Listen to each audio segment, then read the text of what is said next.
regent on the stage tonight to take some of the questions from you folks and ask our esteemed guest. George and I have known each other for some time, having both labored in the same fields. And one of the things that always stuck with me, a few years ago, we were talking at a convention, and I was telling George that I was not really thrilled with some of the things that had been going on for me in my interactions with a comic book company that we had both worked with. And I was kind of complaining. Okay, I was whining. And I was complaining about the fact that I didn't feel like I was getting I thought I was being treated like a brand new writer instead of somebody who had been around for quite a while in my own field. And when I told this to George, he sort of looked up and in that kind of, Jacobean way of his, sort of bristled his brows and said, I'm paraphrasing slightly, but this is basically, he says, that's outrageous. They should treat you like a visiting prince. Which I appreciate.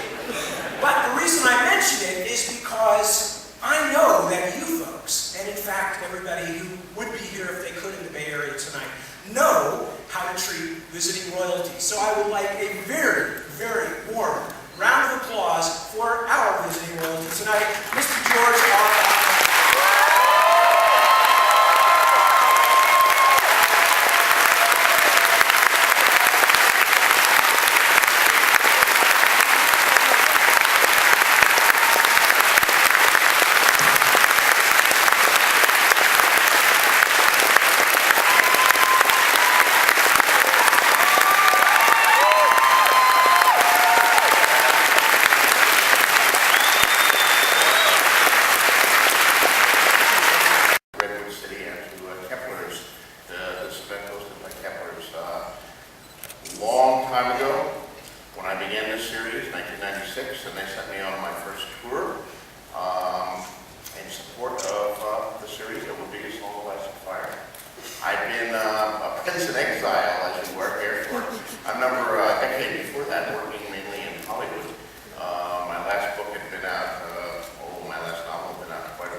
Thanks, Kevin, for that question.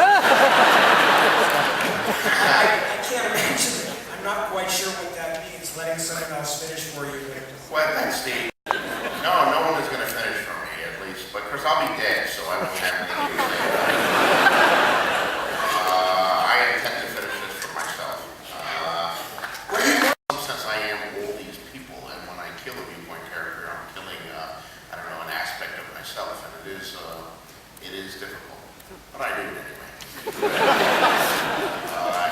The story has to come first, and I tell myself it's not me killing the characters, it's the other characters, those characters.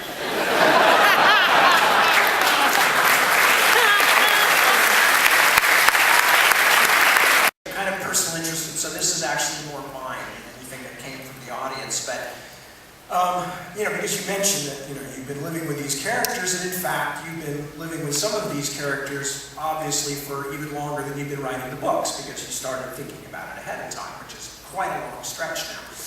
How much would you say how much of the idea of the story do you think you had when you started? Obviously not the details. I had nothing. I had nothing of the story when I started. I was writing another novel.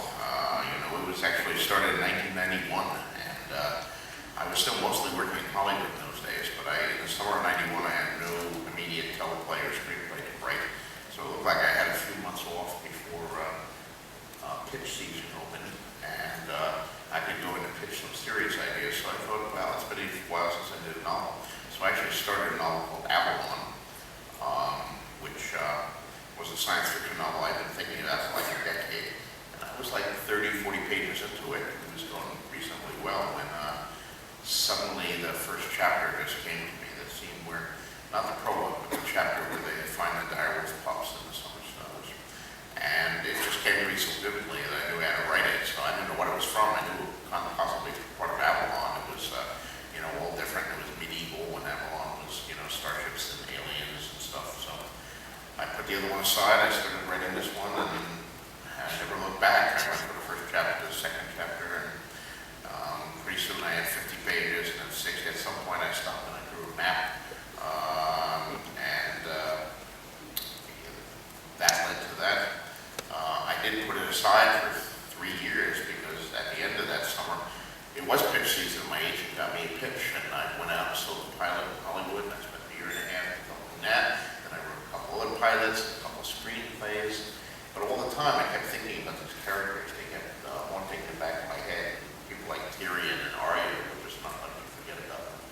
And when I finally returned to it in 1994, 3 years after I put it aside, it was like 3 days had passed, not 3 years, which was unusual for me because, it had not worked that way before. I mean, I am a writer.